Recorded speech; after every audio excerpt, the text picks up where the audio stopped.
Hi guys, and welcome back to SwitchUp. It's time to get your shovels ready once again as we look at the upcoming games on the Nintendo eShop. Now Glenn, you just pointed out something very interesting about Xenon Racer from last week, didn't you? Yeah, just as we were looking through for this week's games, we happened to notice that Xenon Racer has actually removed the trailer from its page and has actually replaced the screenshots with Switch-specific screenshots, so it looks like the power of the public pays off after all. Nice one. Win for SwitchUp, I reckon. So, without further ado, let's look at the games coming this week.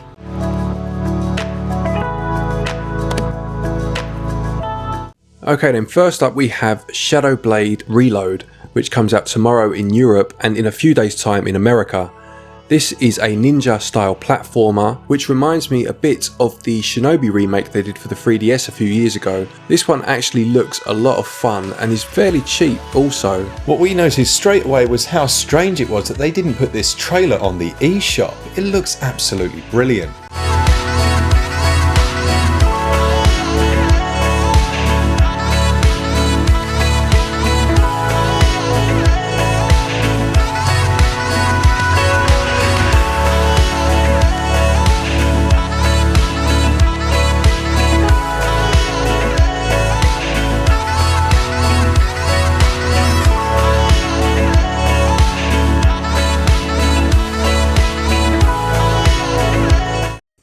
Next up, we have a game that many of you will have already played and completed, but I've never actually had the pleasure of enjoying this series, and it's Darksiders Warmastered Edition. I've been playing a lot of this one for review, and I can tell you, I think I'm allowed to, that it's an absolutely excellent port. There are two different modes for performance, so you can have the visuals really crispy and it still performs at about 30 frames per second, or you can switch over to performance mode. Overall, it's another very polished release from THQ, and if you're a fan of this genre, it's a hack and slash adventure game in which you have to kill the denizens of hell. Yeah, I had this one on the Xbox 360 way back when, and I also bought it for the Wii U. I think I'm right in saying it was one of the last physical releases for the Wii U as well.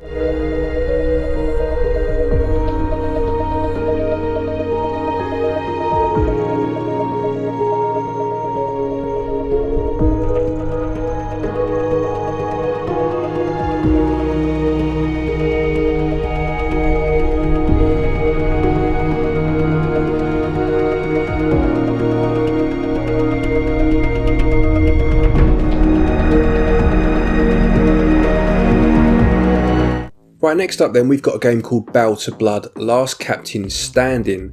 Now, it's quite difficult to ascertain exactly how this game works in regards to the action, but from what we've seen it certainly looks very interesting. So it looks like some sort of space pirate adventure, but it's quite interesting that it says that you can be voted as the weakest link in your team, so I'm not sure if that means online or local co-op or just as a single player experience. As a fan of games like Catastronauts and Sea of Thieves on the PC, this reminds me almost of a Sea of Thieves in space, where you and your crew work together to destroy the other ships in these futuristic space environments. It looks really nice, this one.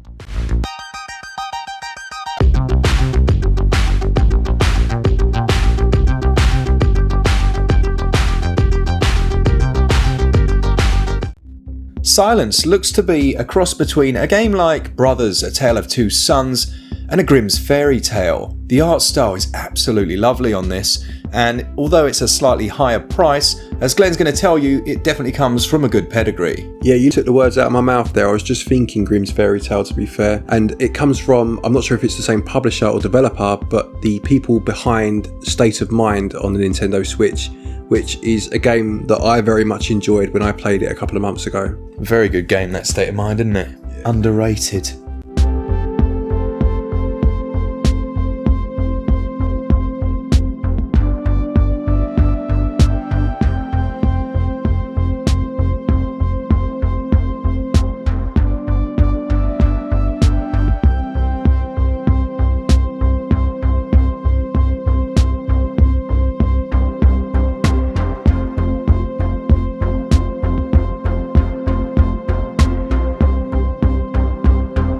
Coming up after that we have Hob the Definitive Edition. Now this one was announced fairly recently and is being ported to the Switch by Panic Button. It was announced at the same time as Torchlight 2.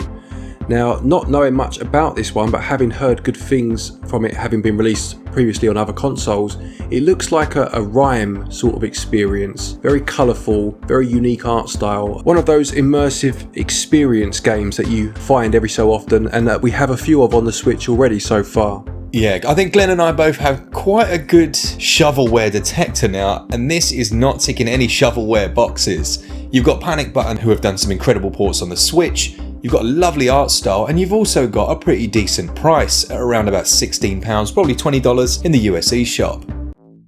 Just by looking at the thumbnail alone, Pitfall Planet's not doing itself any favours. When you watch the trailer, what you're actually greeted with is a cross between Wall-E and Minecraft, and for many people with co-op, looks like it has some puzzle elements to it as well.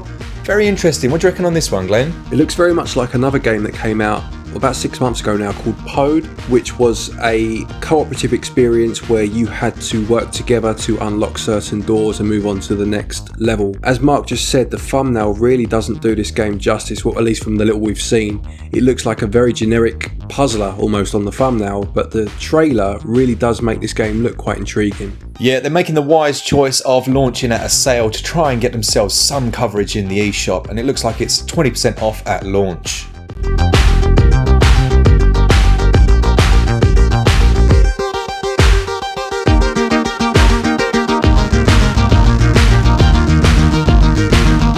Pressure Overdrive is the next game on our list. This looks to be some sort of hybrid between a racing game and possibly a vehicle shoot 'em up. Not quite sure, to be perfectly honest. Apparently it's a remaster of an old game called Pressure. Again, neither of us have heard of this one, got to be honest. Not really sure what to say about this one. It doesn't look bad. With a French mechanic. With a French mechanic that you can get upgrades from. What more would you want? Yeah, Pressure Overdrive, French mechanic, what more could you want?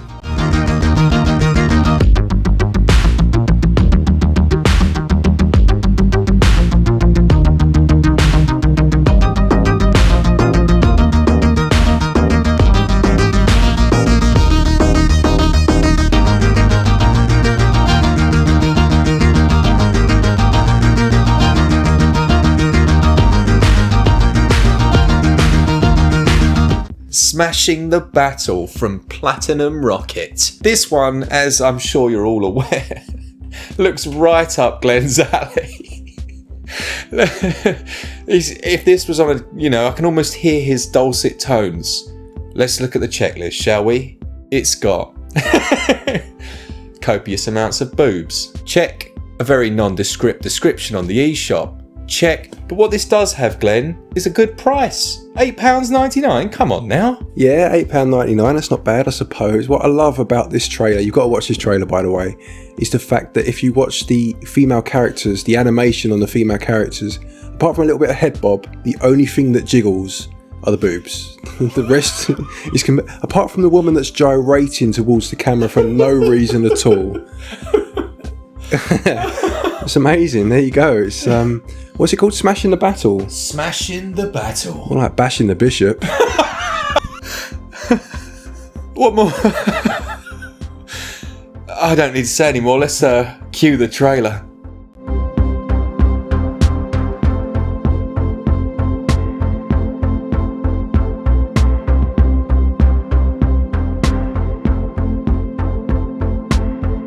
Okay, after that last one then, we have Mechstermination Force. Now this is from the development team that made the Gunman Clive games. It looks to be a Contra-style shooter with huge robots, so almost like a constant boss rush. It has quite an interesting art style, looks very 1980s Saturday morning cartoon. And to be fair, the development team, bearing in mind they're quite a small team, have a pretty good pedigree so far. From my perspective, I'm sick to death of pixel art, and it looks like they've put a lot more time into that almost hand-drawn style of this one. I really like the visuals here, and having local co-op in a boss rush style game is certainly going to be one that Glenn and I are probably going to have a few hours on if we ever get to play games again.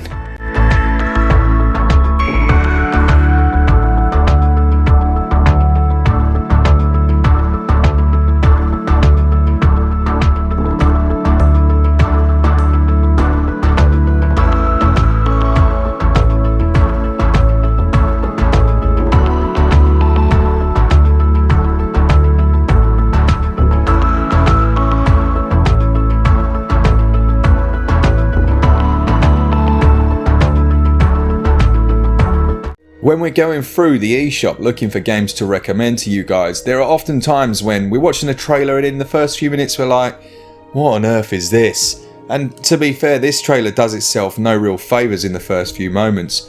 But actually, if you watch a little longer, there's a lot more to this one than meets the eye. As a fan of the game Shenmue, Glenn pointed out quite early on when we were watching this one, hang on, is this just 2D Shenmue, didn't you, Glenn? Yeah, initially it looked like a take on the River City Ransom game, something like that, a straight up beat 'em up with retro graphics, but the more of the trailer we watched and it started to introduce the idea of getting a job, going to the arcade, earning money, etc, etc, it did start to have a bit of a Shenmue vibe about it, didn't it?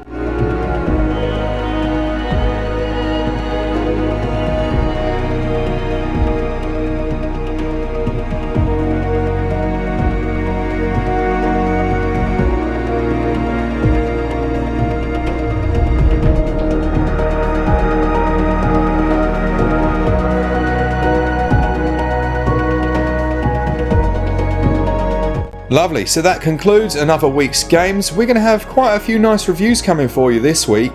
Games like Darksiders, I'm just finishing that one up, and we're hoping to get some of these nicer titles in there as well. Yeah, whisper it quietly, but this could be the first time we've had a whole week with fairly decent games in. Do you remember that episode of South Park years ago? It was like season 1, the first time Kenny didn't die. That's how I feel right now. I've made it through the episode and there hasn't been one bad game. Something feels unfinished. What could it be? Long may it continue.